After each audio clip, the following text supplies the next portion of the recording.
Di hadis berikutnya ini ada sebuah ancaman. Ya, ini betul betapa luasnya sebuah kitab ini ya. Jadi beliau mencoba menyempurnakan satu kebaikan sekaligus ada satu ancaman. Bismillahirrahmanirrahim. Wa an Jubair ibnu Mut'im, dari Jubair bin Mut'im radhiyallahu anhu qala, ia berkata, qala bersabda Rasulullah sallallahu alaihi wasallam. Ya, apa yang disabdakan Rasulullah, la yadkhulul jannah, ya tidak akan masuk surga. Qati, siapa orang yang memutus gitu ya. Jadi ini bukan sembarang memutus, ternyata yakni yang dimaksud adalah qati'ur rahimin, yang memutus tali kekerabatan. Sehingga Bapak Ibu, dan saya kemarin mungkin ada yang bertanya atau di majelis lain saya lupa, di tempat lain. Jadi misal Ustaz, ini kita sedang berteman dengan seseorang lah. Kemudian orang ini, mohon maaf, dua blok lah, istilahnya mengecewakan terus lah gitu ya. Intinya ngerewoti, dan sebagainya. Kemudian kita berusaha untuk berbaikan sama dia. Satu ketika kita melakukan satu hal yang tidak pas sama dia. Akhirnya dia memutus, inginnya putus sama dia. Kita berusaha meminta maaf sama dia, tapi dia tidak pernah memberikan maaf sama kita. Pertanyaannya gitu, apakah boleh kita lepaskan dia? Saya bilang nggak boleh. Nggak boleh, karena perintahnya jelas. Bagaimana Rasulullah tidak boleh memutus tali silaturahim. Sehingga yang kita lakukan ya sudah, kita tetap berbaikan sama dia sebatas yang dia respon.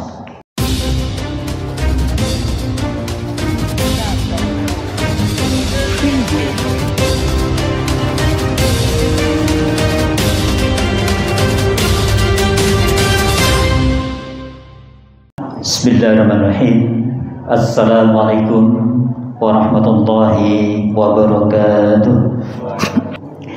Bapak Ibu jamaah Masjid Umas Nahmiyatullah, mari kita awali silaturahim dan majelis taklim kita ini dengan sama-sama membaca basmalah. Bismillahirrahmanirrahim. Baik Bapak Ibu Allah, pada kesempatan malam hari ini kita sudah pada hadis yang ke 1499. Subhanallah ya. Satu hadis lagi sudah 1500 ya. Artinya lagi-lagi ini kita patut bersyukur ya. Karena sebagaimana Rasul sabdakan, barang siapa yang memahami satu hadis saja itu lebih baik daripada sholat 1000 rakaat. Lebih baik, bukan sama ya. Artinya kalau 1500 hadis berarti 1,5 juta gitu. Lebih baik. Salah ini lagi-lagi Bapak Ibu, inilah yang senantiasa sering tidak dipahami oleh kebanyakan orang ya. Bahasanya kita telah mengumpulkan budi-budi kebaikan yang nantinya kita akan terkesima gitu ya. Ternyata Allah yang kita tidak menyadari, kita telah melakukan satu kebaikan-kebaikan, ternyata Allah memberikan satu balasan yang luar biasa karena kita telah melakukan banyak hal ya, kebaikan-kebaikan yang tentunya Allah catat dan Allah lipat gandakan. Subhanallah. Baik. Bapak Allah, pada hadis yang 1499 ini kita masuk pada bab masih kitabul jami dari kitab Bulughul Maram ini, yakni bab kebaikan dan silaturahim ya. Di mana Bapak Ibu, kebaikan di dalam kitab ini dimaknai sebagai satu perilaku berlapang-lapang dalam melakukan kebaikan. Jadi maksudnya ada kebaikan adalah kita berlapang-lapang dalam melakukan satu kebaikan. Artinya kita tidak pernah membatasi diri untuk mengatakan bahwa sudah melakukan banyak kebaikan. Ini banyak hal. Termasuk ini ada satu nasihat ulama, ini nasihat ya. Jadi kalau kita bicara nasihat ulama, ada yang namanya ihtisan. Yakni bagaimana kita dilarang atau kita dianjurkan untuk tidak mengingat-ingat kebaikan yang kita lakukan pada orang lain. Jadi artinya, wah saya kemarin udah ngasih sekian, udah ngasih sekian ya pada saudara. Itu dianjurkan untuk tidak kita ingat-ingat. Sebaliknya kita dianjurkan untuk senantiasa mengingat kebaikan orang lain pada diri kita. Oke, sehingga apa? Karena begitu kita mengingat kebaikan orang lain pada diri kita, yang muncul adalah bagaimana keinginan kita untuk mengembalikan kebaikan tersebut. Kalaupun kita nanti tidak sempat minimal membalas kebaikan orang tersebut, maka anjurannya dalam kitab ini nanti, yang kita diharapkan senantiasa berdoa atas beliaunya. Sehingga yang pasti Bapak Ibu, orang yang banyak melakukan kebaikan atas diri kita siapa? Kedua orang tua kita. Oke, sehingga kalaupun beliau masih sugeng, maka ini satu kewajiban buat kita untuk senantiasa berbuat baik sampai ridhonya beliau kita dapatkan, sampai beliau tidak pernah merasa sedih atau terkait dengan perilaku kita. Jadi lagi-lagi ini penting sekali.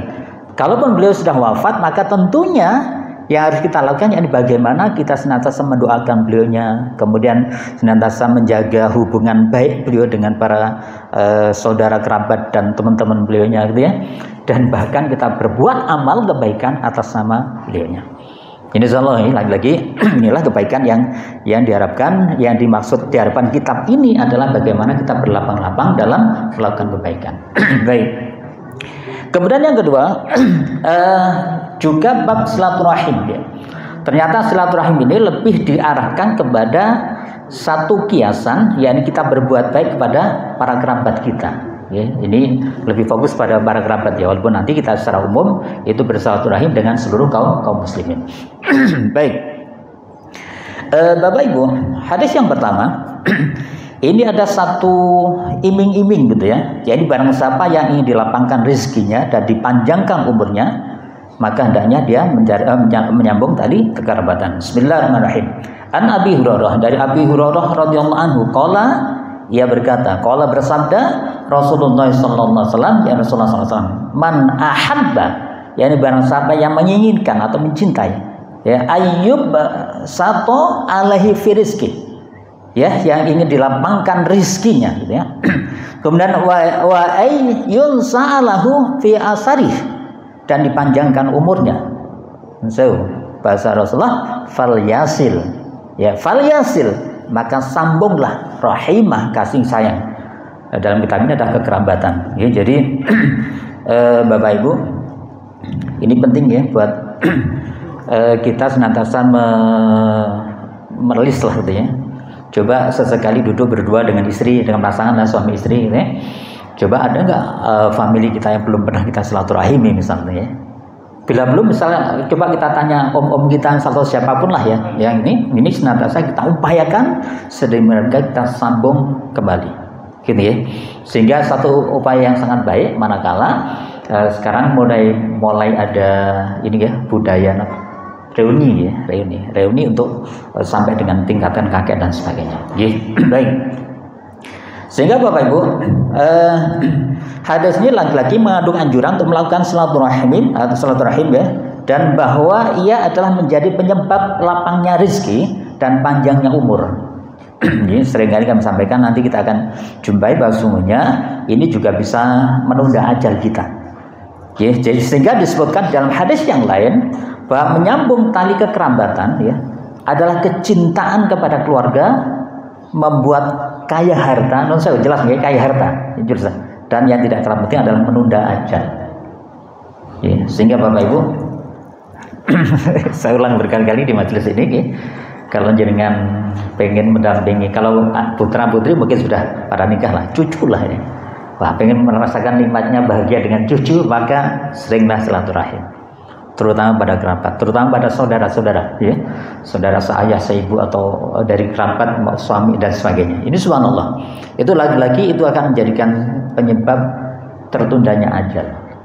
Nah, pertanyaan berikutnya, loh, itu kan ada satu firman Allah yang mengatakan bahwa ajal itu tidak bisa dimajukan, tidak bisa diundurkan, kan gitu ya.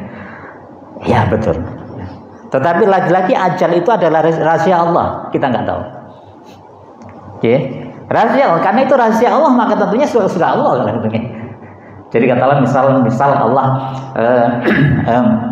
menentukan si fulan ini udah nanti usianya cukup 60 tahun saja lah gitu ya.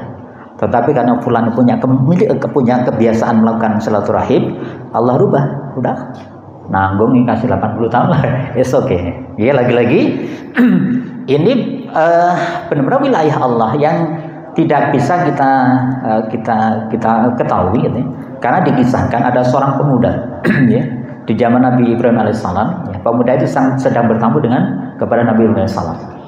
Kemudian Nabi itu kan ini versi ya, kalau ada malaikat ya, malaikat maut ya, Israel itu datang. Waalaikumsalam. Wahai saudaraku Israel, ada apa kamu? Saya diperintahkan Allah untuk mencabut pemuda di depanmu itu. Ya udah laksanakan.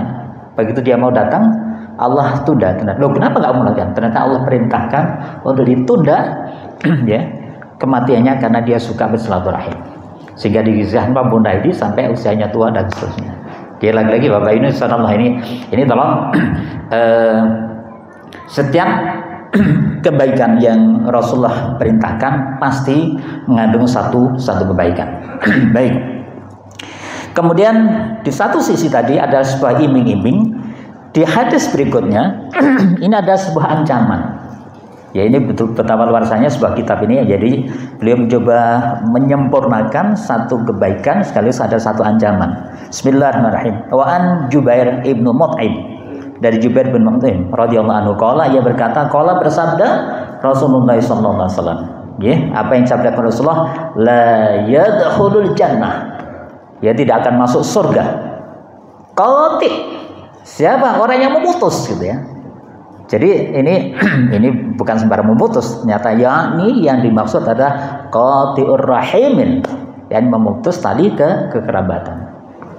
Sehingga Bapak Ibu dan saya kemarin mungkin ada yang bertanya atau di majelis lain, jangan lupa di tempat lain. Jadi misal Ustaz, ini kita sedang berteman dengan seseorang lah. Kemudian orang ini mohon maaf dua blok lah, Islam mengecewakan terus lah gitu ya. Intinya ngerewoti, menyembah dan sebagainya. Kemudian kita berusaha untuk berbaikan sama dia. Satu ketika kita melakukan satu hal yang tidak pas sama dia, akhirnya dia inginnya putus sama dia. Kita berusaha meminta maaf sama dia, tapi dia tidak pernah memberikan maaf sama kita. Pertanyaannya gitu, apakah boleh kita lepaskan dia? Saya bilang nggak boleh, karena perintahnya jelas. Bagaimana Rasul tidak boleh memutus tali silaturahim. Sehingga yang kita lakukan ya sudah, kita berbaikan sama dia sebatas yang dia respon. Karena apa? Karena ancamannya begitu luar biasa. La yadkhulul jannah, tidak akan masuk surga orang yang memutus al-qati sama qati'ir rahim. Muttafaqun alaih, hadis riwayat Imam Bukhari dan Imam Muslim. Jadi Bapak Ibu, hadis ini lagi-lagi mengandung ancaman yang sangat keras pada orang yang memutus tali kekerabatan. Bahkan disebutkan di hadis yang lain, tidak ada dosa yang lebih besar gitu ya, disebutkan ya. Tidak ada dosa yang lebih pantas untuk disegerakan hukuman bagi pelakunya, baik di dunia ya maupun azab yang ditanggungkan di akhirat. Jadi atas satu perilaku yang dia akan mendapatkan hukuman di dunia sekaligus mendapatkan azab di akhirat. Ya, apa itu? Yakni kezaliman dan memutus tali kekerabatan. Jadi artinya orang yang memutus tali kekerabatan itu Bapak Ibu hukumannya dua sekaligus. Di dunia dia dihukum dengan satu satu kehinaan ya, kemudian di akhirat dihukum dengan azab ya. Naudzubillah min dzalik, hadis riwayat Imam Abu Dawud. Baik Bapak Ibu Allah. Kemudian yang berikutnya yakni terkait dengan beberapa hal yang diharamkan Allah. Bismillahirrahmanirrahim. Wa an Mughirah, dari Mughirah ibnu Su'aib, dari Ibu Subah, dari Subah radhiyallahu anhu, an Rasulullah, dari Rasulullah sallallahu alaihi wasallam, qala, beliau bersabda. Apa yang bersabdakan? Innallaha, sesungguhnya Allah harrama, mengharamkan atau melarang alaikum atas kalian. Perhatikan yang pertama, uququl ummahat, yakni kita durhaka kepada para ibu. Ya, jadi pertanyaannya berarti durhaka sama ayah boleh? Nah, gitu ya, nanti kita jelaskan. Jadi di sini ternyata ini Allah mengharamkan kita atas kita. Yang pertama adalah uququl ummahat. Ya, yakni kita durhaka pada para ibu. Kemudian yang kedua wawadal banat, yakni mengubur anak-anak perempuan hidup-hidup. Ini terjadi di masa jahiliyah. Ya. Kemudian wa man'an wahad, ya, yakni menahan harta tapi terus meminta. Artinya sebenarnya dia cukup ya, punya cukup lah ya, tapi dia suka minta. Cukup tapi nggak suka hutang ya. Artinya sebenarnya mohon maaf ya, jadi ini kan musimnya bayar sekolah ini kita. Musim bayar sekolah ini terjadi di grup menarik sekali itu ya. Jadi dia berkeluh kesah di grup tuh, saya pinjam uang gitu ya. Kebetulan kita punya grup solidaritas untuk bayar sekolah anak UKT ya. Yang pertama kena 7,5, yang kena totalnya 15 juta misalnya. Tetapi dia masih punya mobil 2 unit. Tapi kayak gitu ya. Statusnya minta ya. Akhirnya kita sepakai itu udah kita kasih utang, diutangi aja lah. Ya, ini contoh beberapa hal yang lagi-lagi itu juga tidak dibenarkan wa man'an wahad, yakni menahan harta tetapi terus meminta-minta. Kemudian yang tidak kalah Bapak, ini yang sering terjadi ya. Wa kariha lakum dan memakruhkan atas kalian apa kira. Ini ada tinggi yang penggemar sosial media ya. Jadi menghukum sesuatu hanya karena berdasarkan saya dengar dari YouTube, saya dengar dari hati-hati ya. Walaupun nggak sampai haram tapi makruh ya. Jadi baik. Kemudian wakasratus soal ya, yakni banyak bertanya. Ya, kemudian yang terakhir adalah wa idha'atul mal, yakni menghambur-hamburkan harta. Muttafaqun alaih. Jadi hadis riwayat Imam Bukhari dan Muslim. Baik. Bapak Ibu, coba kita cermati masing-masing ya. Jadi yang pertama, hadis ini menggunakan kata-kata innallaha. Ya. Jadi dalam bahasa Arab itu kalau kata inna di atas Allah itu berarti sesuatu yang begitu serius. Oke, ini begitu serius. Yang kita nggak boleh main-main. Kemudian ada satu perintah harroma, yakni mengharamkan atau melarang ya. Berarti kalau ini dilanggar berarti dapat dosa. Gitu ya. Jadi kalau bahasanya Allah telah mengharamkan berarti ini kalaupun dilakukan berarti kita mendapatkan dosa. Alaikum atas kalian. Yang pertama adalah uququl ummahat. Jadi yakni durhaka pada orang atau para ibu. Artinya Bapak Ibu dikatakan durhaka kepada kedua orang tua itu hukumnya haram. Sedangkan dikhususkan penyebutan ibu itu karena menunjukkan besarnya hak seorang ibu. Jadi ibu ini mungkin kita pernah bersama ya, hadis yang lain bahwasanya siapa yang kita hormati ibu berbapak apa maksudnya. Ini ternyata hal yang sama, durhaka pada kedua orang tua juga nggak boleh, tapi dikhususkan ibu itu lebih tidak boleh lagi. Artinya Bapak Ibu, jadi kalaupun kita masih jauh ada perintah ayah agak di depan itu masih agak ini ya. Tapi kalau ibu jangan pernah bicara ini gitu. Hati-hati betul. Mending ya udah terus aja. Ya. Padahal faktanya Bapak Ibu, fakta ya. Ibu paling banyak gini gitu ya. Karena ibu paling berat. Jadi artinya sebagai seorang anak untuk karena Allah Maha tahu akan ini semua ya. Lewat Rasulnya disampaikan bahwa tidak boleh durhaka pada ibu khususnya. Padahal di sisi yang sama ibu lebih cerewet, mohon maaf, dibandingkan dengan bapak. Tuntutannya lebih banyak misalnya itu ya. Ya, aturannya lebih banyak itu fakta ya. Tetapi lagi-lagi kami sering sampaikan bahwa ini balasannya adalah surga. Balasannya surga, saya balasannya surga. Maka di saat yang sama ibu-ibu tolong ya, ini dibantu putra-putranya. Ya, jangan sampai nanti terpaksa melakukan satu counter gitu ya, karena saking nemunya ibu gitu ya. Maka tolong pada kesempatan yang lain ini jamaah ibu-ibu tolong perhatikan tuh ya. Jadi bantu putra-putranya untuk menjadi putra-putri yang senantiasa bakti sama jenengan. Dengan cara apa? Ya udah jangan terlalu ditekan dan sebagainya. Ya baik. Kemudian yang berikutnya Bapak Ibu, ya, jadi wa'dal banat, yakni mengubur anak-anak perempuan hidup-hidup. Maksudnya dalam membunuhnya. Ini terjadi di zaman jahiliyah ya. Di antaranya bahkan dikisahkan Umar bin Khattab juga melakukan hal yang sama yang buat beliau senantiasa menangis di itu semua ya.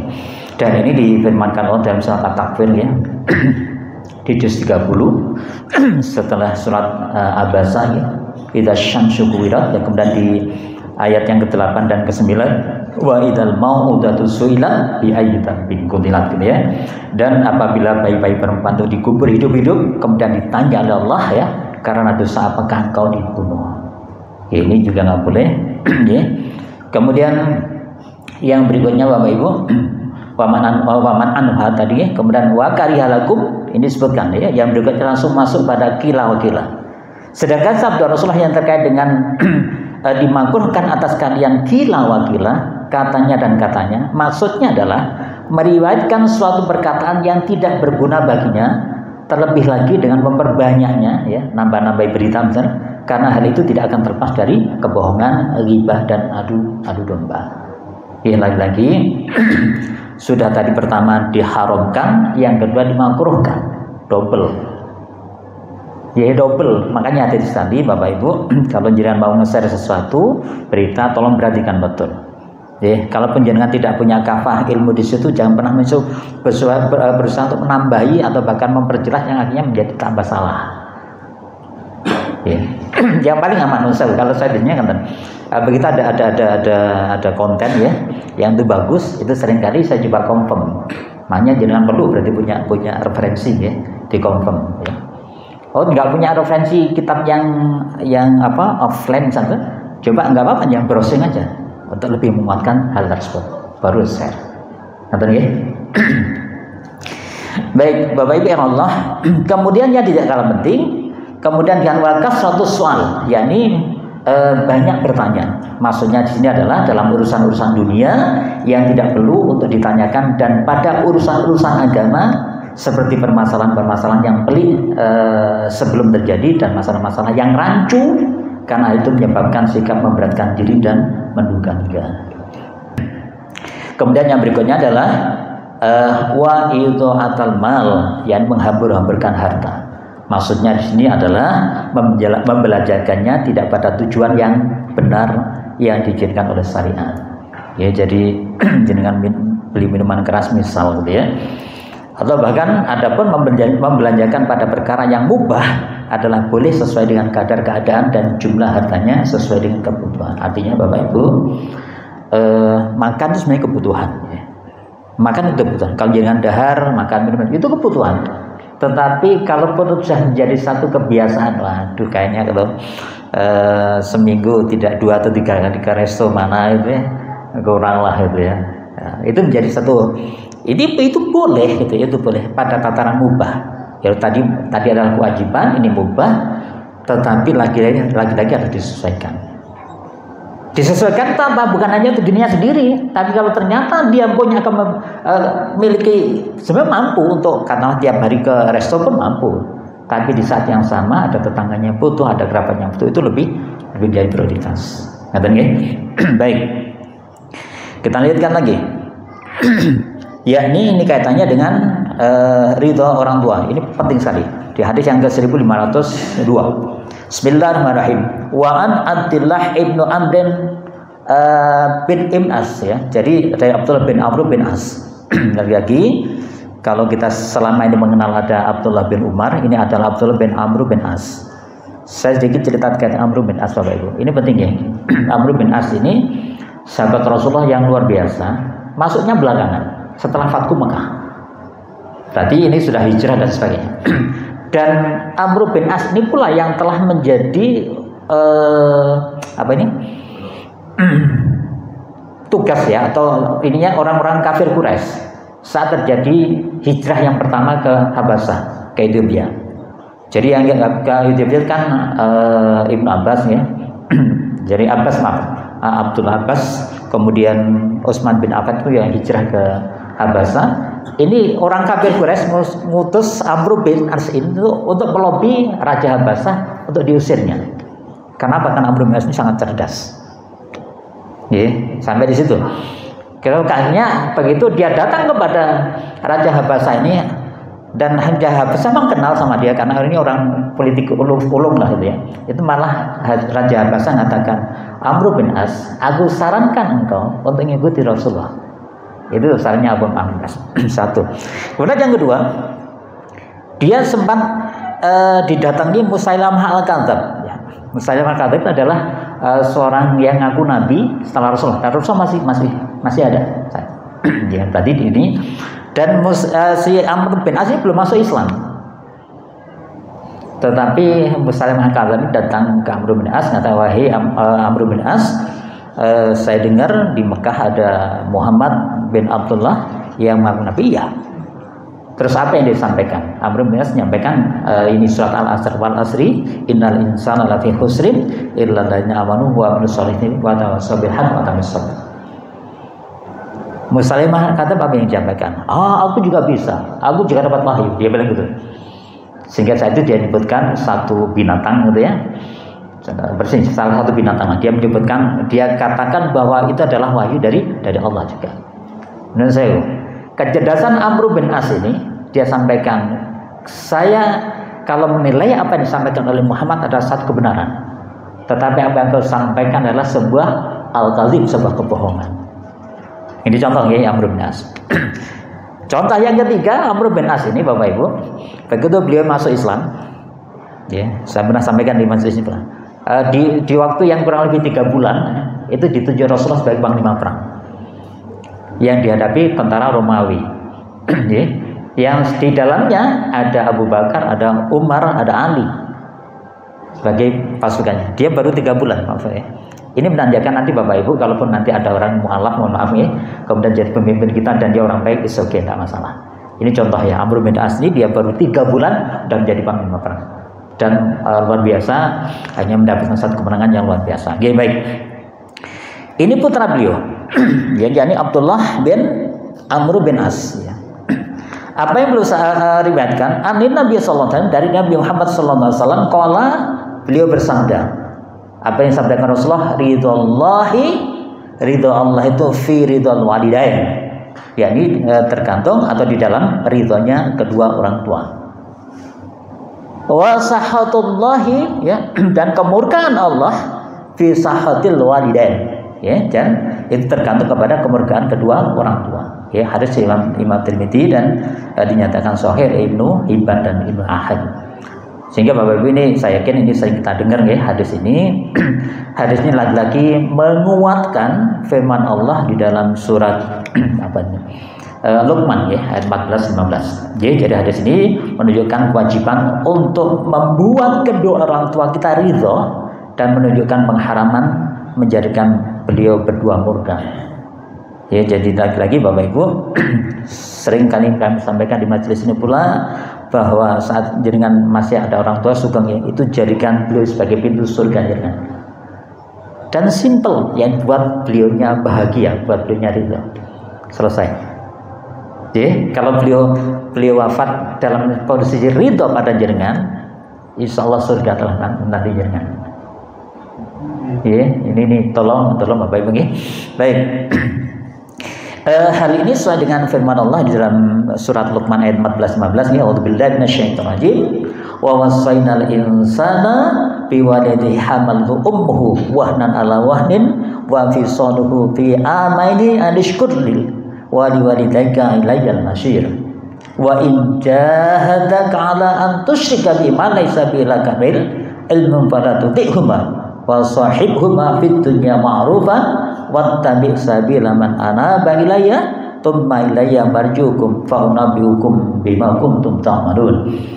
Jadi wa wasainal insana, jadi telah wasiatkan atau perintahkan pada manusia ya, yakni untuk kepada manusia untuk berbuat baik kepada kedua orang tuanya, yakni ibu bapaknya. Dan saya ingin disebutkan sini khusus ibunya hamadul ummu wahnan ala wahnin. Beliau yang mengandung dengan kondisi lemah dan semakin lemah, ya, wa fisaluhu fi amaini anishkurli, ya, kemudian beliau menyampaikannya dalam 2 tahun, ya, dan bersyukurlah atas beliaunya. Wa riwayataka wa ilayyal masir, ya, bersyukurlah kepadaku dan kepada kedua orang ibu bapakmu, hanya kepadakulah kalian dikembalikan. Ya, kemudian wa in jahadaka ala an tusyrika bima laysa laka bi'ilm fala tuti'huma, dan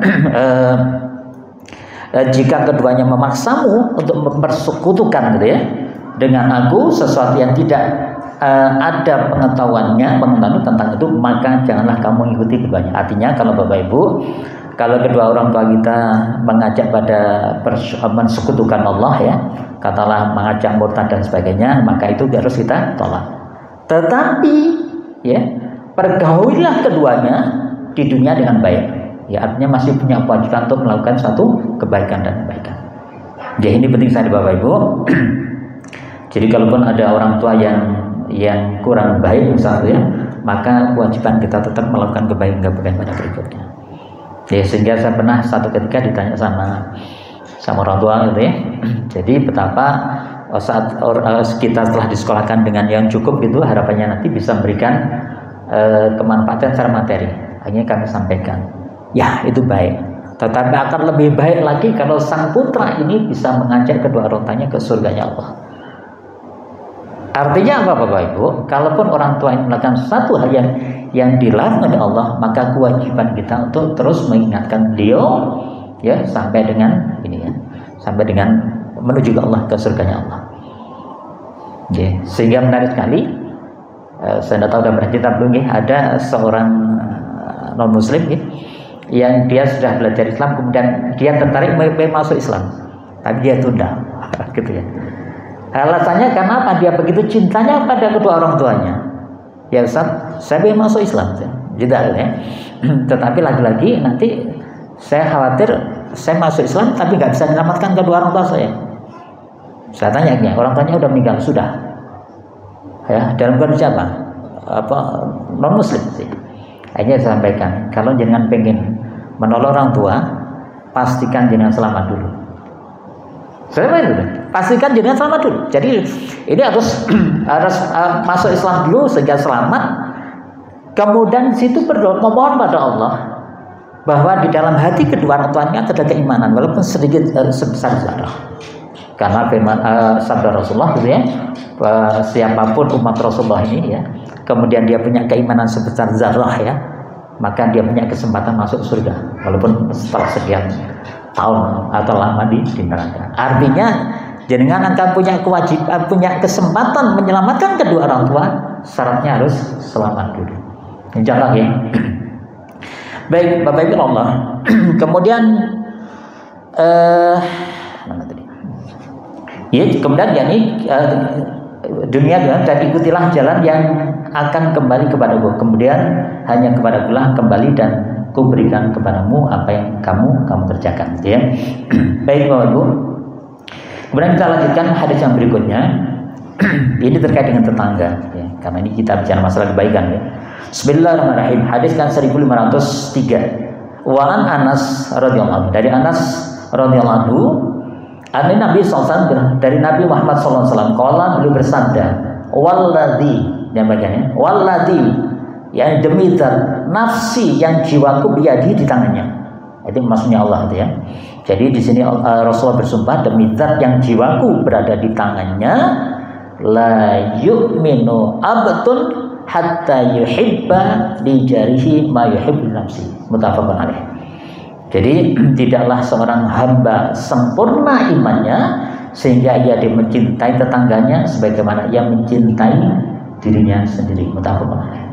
Di Bapak Ibu, kalau di hadis yang lain sempat kita ini ya, mangkana yumin billahi wa yawmil akhir, ya fal yukrim jaroh, yang muliakan tetangga. Maka di sini ada hadis lain yang menguatkan bahwa Rasulullah bersabda demi zat yang jiwaku berada di tangannya, tidaklah seorang hamba sempurna imannya sehingga ia mencintai tetangganya sebagaimana ia mencintai dirinya sendiri.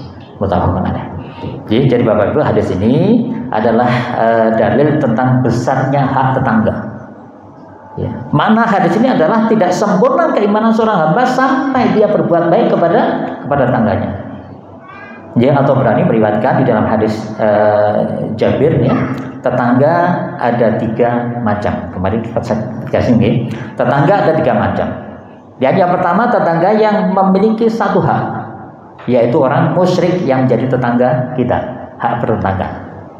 Jadi artinya di sini memiliki hak sebagai fal yukrim jaroh.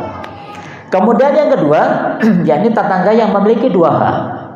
Siapa? Yakni orang Muslim yang memiliki hak bertetangga dan hak keislaman. Ini penting. Nanti perlu kita pahami hak tetangga tadi, kita memuliakan tetangga, hak setiap Muslim, yakni bagaimana kalau kita bersedekah dan sebagainya. Kemudian yang ketiga, tetangga yang memiliki 3 hak sekaligus, yaitu orang muslim yang memiliki hubungan kekerabatan, ya, memiliki hak tetangga, kekerabatan dan sekaligus keislaman. Ya, seperti kemarin sudah kami sampaikan, kalau jenengan misal memiliki sesuatu yang cukup diberikan pada satu orang, maka yang didahulukan adalah tetangga muslim dan kerabat, walaupun tempatnya di ujung sana. Ya? Baik. Di dalam hadis ini, hadis lain juga disebutkan bahwa mangkana yu'minu billahi wal yaumil akhir falyukrim jarahu, ya. Barang siapa yang beriman pada Allah dan hari akhir, maka janganlah ia menyakiti tetangganya, memuliakan tetangga. Sebagaimana firman Allah dalam surat An-Nisa ayat 36, ya, a'udzubillahi minasyaitonirrajim. Ini perintah Allah juga, wa'budullaha wa la tusyriku bi syai'an. Ya, dan sembahlah Allah dan jangan engkau sekutukan Allah dengan apapun. Wabil walidaini ihsana, dan berbuat baiklah kepada kedua orang tuanya. Wabidil qurba, dan pada kerabat, wal yatama, orang miskin, wal masakin, ya, orang anak yatim, wal masakin, orang miskin, wal jaridil qurba, wal jaridil junubi, was sahibil bil jambi, wa ibnis sabil, wa ma malakat aymanukum, innallaha la yuhibbu man kana muhtalan fakhura. Ya, jadi kita diperintahkan untuk menyembah Allah dan tidak menyentuhkan Allah dengan sesuatu apapun, dan berbuat baiklah kepada dua orang tuamu, bapakmu, karib kerabatmu, anak-anak yatim, orang-orang miskin, tetangga yang dekat dan tetangga yang jauh, dan teman sejawat, ya, itu penting, ya, orang yang berada dalam perjalanan dan hamba sahaya. Sesungguhnya Allah tidak menyukai orang-orang yang sombong dan membangga-banggakan diri. Innallaha la yuhibbu man kana muhtalan fakhura. Ini jadi jelas sekali. Bahkan Bapak Ibu Allah, ini di hadis yang lain diriwayatkan Sayyidah Aisyah bahwa silaturahim dan berbuat baik kepada tetangga akan senantiasa memakmurkan rumah dan menambah umur. Dan jadi Sayyidah Aisyah meriwayatkan sebuah hadis bahwa silaturahim dan berbuat baik dengan tetangga akan senantiasa memakmurkan rumah dan menambah umur. Artinya kalau rumah kita menjadi rumah yang sakinah wa warahmah, muliakan tetangga. Yes, salah satunya. Baik. Baik Bapak Ibu. Kemudian ini satu hal yang bisa mengakhiri kita, ya. Jadi di hadis ini bagaimana Ibnu Mas'ud bertanya pada Rasulullah, ya. Bismillahirrahmanirrahim.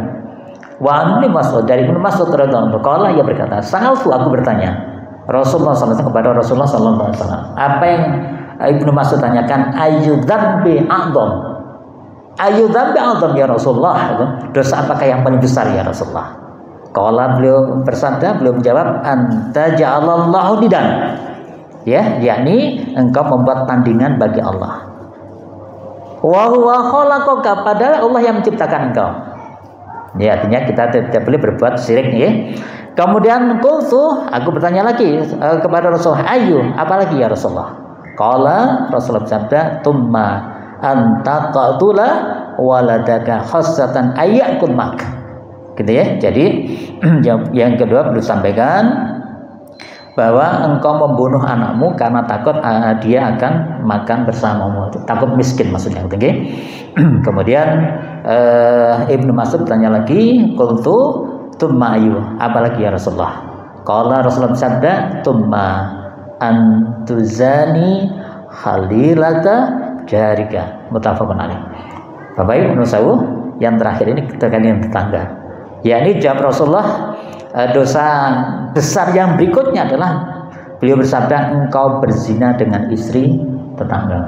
Dia artinya berzina itu sudah dosa, kemudian berzina dengan tetangga itu dosanya double.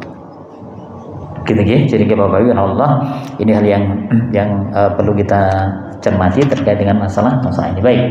Kemudian hadis tersebut menguatkan kaitannya dengan firman Allah dalam surat Al-Furqan, ya. Ini mengakhiri pertemuan kita. Yani bagaimana Allah berfirman terkait dengan dosa-dosa besar. A'udzubillahi minasyaitonirrajim. Al-Furqan 68-71. Al-walladzina la yad'una ma'allahi ilahan akhar fala yaqtuluna an-nafsan allati harramallahu illa bil haqqi wa la yaznuna wa may yaf'al dzalika yalqa athama. Yudha'af lahul 'adzabu yaumal qiyamah wa yahfihi mahana illa man taba wa amana wa amila amalan salihan fa ulaika yubaddilullahu sayyi'atihim hasanat wa kana Allahu ghafurur rahima. wa man taba wa amila sholihan fa innahu yatubu ilallahi mataba. Jadi ada beberapa dosa besar yang disebutkan di ayat ini, tetapi manakala jenengan atau kita semua bertobat, maka Allah akan mengganti dengan kebaikan. Ya, dan orang-orang yang tidak menyembah Tuhan yang lain beserta Allah dan tidak membunuh jiwa yang diharamkan oleh Allah, ya, kemudian kecuali dengan alasan yang benar, dan tidak berzina, ini barang saya melakukan demikian, niscaya Allah akan memberikan balasan dosa yang begitu besar, bahkan dilipat gandakan, ya, pada hari kiamat nanti. Dan dia akan kekal di dalam dengan azab ini dengan kondisi yang terhina, kecuali illa man taba, ya, kecuali orang yang bertobat, ya, kemudian wa amana dan beriman, wa amila dan beramal amalan soleh, faulaika yubaddilullahu sayyiatim hasanat, ya. Jadi keiman pertobatan tadi itu menjadikan dia dirubah kejahatan diganti dengan kebaikan. Gitu ya, wa kanallahu ghafurur rahim, dan Allah Maha Pengampun lagi Maha Kasayang. Wa man taba wa amala amalan shalih fa innahu yatubu ilallahi mataba. Ya, dan maka sesungguhnya dia bertobat kepada Allah dengan taubat yang sebenar-benarnya. Ya, Bapak Ibu Allah, itulah beberapa yang terus kita kuatkan terkait dengan kebaikan dan kebaikan dan silaturahim, gitu ya. Kemudian berikutnya nanti kita akan masuk bahwa kita dilarang menghujat orang tua kita. Muncul pertanyaan, apa benar ya? Apakah ada orang yang menghujat orang tua? Ada, yakni mereka menghujat orang tua temannya sehingga temannya ini menjadi menghujat orang tua kita. Itu tidak boleh. Dan ini tadi termasuk juga nanti kita juga dilarang menghujat Tuhannya orang lain yang menjadikan sebab orang itu akan menghujat Tuhan kita. Ini penting sekali Bapak Ibu. Semoga Allah memberikan kekuatan sama kita sehingga kita bisa istiqomah, kemudian kita bisa menguatkan yang nantinya kita akan menjadi pribadi yang mulia di sisi Allah dan pribadi mulia dengan surganya Allah Subhanahu wa taala. Allahumma amin. Amin. Saya mohon maaf. Ihdinas siratal mustaqim billahi taufiq wal hidayah. Wassalamualaikum warahmatullahi wabarakatuh.